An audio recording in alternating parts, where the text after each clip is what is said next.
अस्सलाम वालेकुम।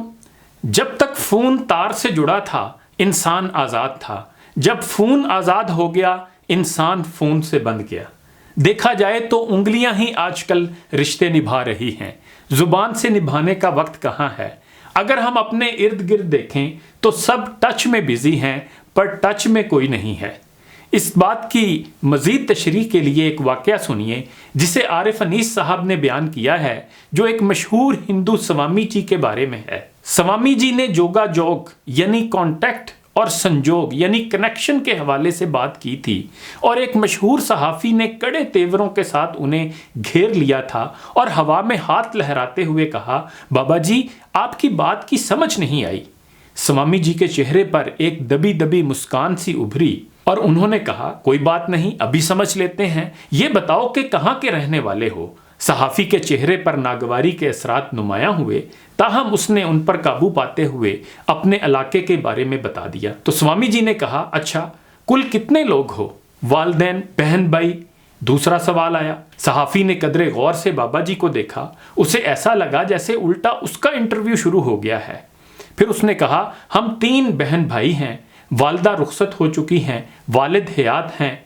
उसने बोझल लहजे में जवाब दिया। तो स्वामी जी ने कहा, अच्छा तो अपने वालिद से आखिरी दफ़ा कब राब्ता हुआ? 1 माह पहले, सहाफ़ी ने जवाब दिया।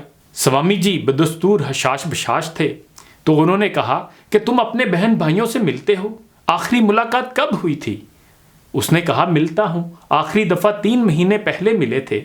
उसके लहजे में थोड़ा खुरदरापन नुमाया हो रहा था। तो स्वामी जी ने कहा, अच्छा तो तुम बहन भाई आपस में राब्ता रखते हो? आखिरी मर्तबा पूरा खानदान कब इकट्ठा हुआ था?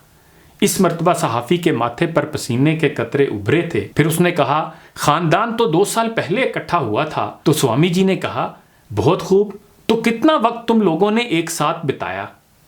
उसने कहा, तकरीबन 3 दिन के आसपास। तो स्वामी जी ने कहा, तो तुम सब बहन भाइयों ने अपने बाप के साथ कितना वक्त गुजारा?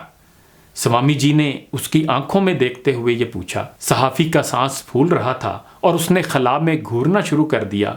फिर स्वामी जी ने पूछा, क्या तुम लोगों ने नाश्ता इकट्ठे किया या रात का खाना एक साथ खाया? क्या अपने बाप की सेहत की खबर ली, उसके पाँव दबाए, उससे पूछा कि तुम्हारी माँ के बगैर वो कैसा महसूस करता है?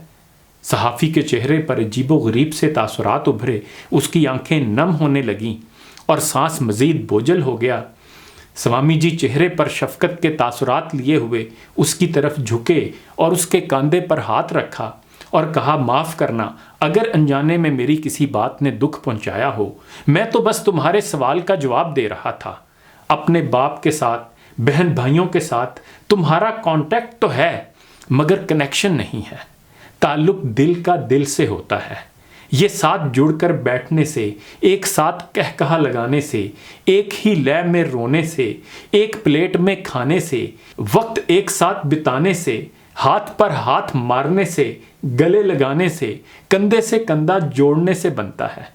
इसमें रवायती हालचाल नहीं, बल्कि सब ठीक है कि तय में उतरा जाता है, आंखों में देखा जाता है, बदन बोली को समझा जाता है। राब्ता और ताल्लुक 2 अलग चीज़ें हैं। सहाफ़ी ने नमनाक आंखों से बाबा जी को देखा और सर हिलाया। उसने ज़िंदगी का सबसे बड़ा सबक सीख लिया था। हमारे दौर की सबसे बड़ी वबा कॉन्टैक्ट यानी राब्ता बनाना है। अब 200-400 की बजाय हमारे फ़ोन में हज़ारों अफराद के नंबर होते हैं, ताहम इस भागम दौड़ी में कनेक्शन यानी ताल्लुक कुर्बान हो गया है।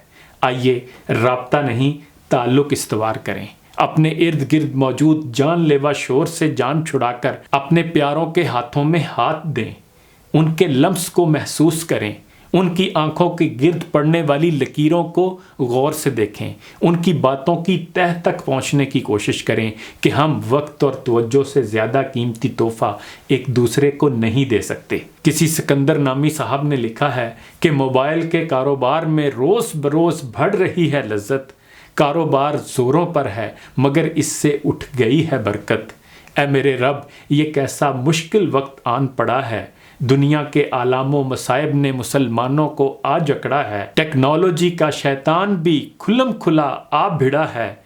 ऐ मेरे रब, तू बचा ले, हम में कहाँ जिगरा है। इन्हीं गुजारिशात के साथ इजाज़त चाहूँगा। अपना ख्याल रखिएगा। अल्लाह हाफ़िज़।